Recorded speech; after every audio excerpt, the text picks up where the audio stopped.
Rusty Quill presents The Magnus Archives.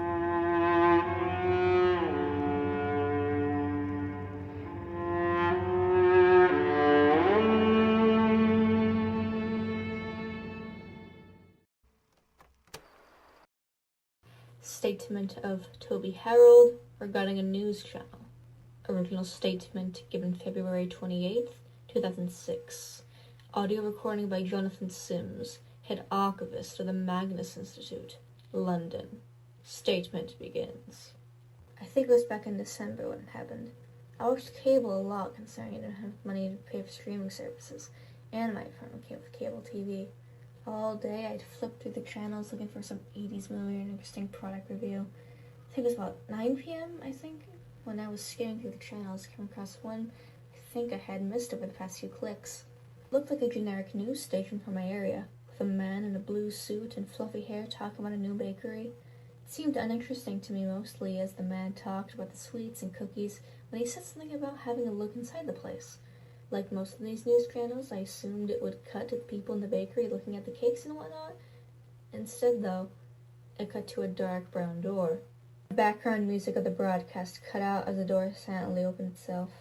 The side of the room showed an operating table as it cut to a better view of it.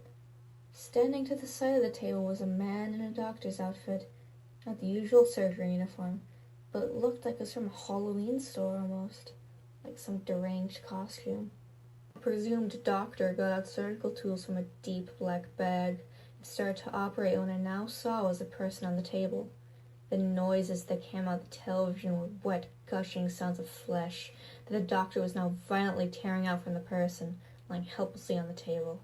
There was no other noise, no other sight seen in that room other than the faint buzzing of the light on the ceiling.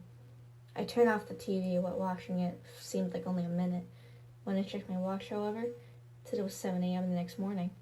The daylight hitting my face in the window made me realize I sat up all night watching the doctor tear at the person's body. Statement ends. It seemed like after giving this statement, Toby Harold died 2 weeks after due to unrelated health complications. The only out-of-ordinary thing about this whole statement is that the man Toby described in the news broadcast had been mentioned in a different statement from the same year. I honestly don't think it's anything paranormal. These days you can buy a broadcast signal receiver for about £30, so it'll be easy for some teenagers to air a disturbing video from their own home. Nevertheless, it disturbs me that when Toby Harold was found dead in his home, he had no organ in his body. Recording ends.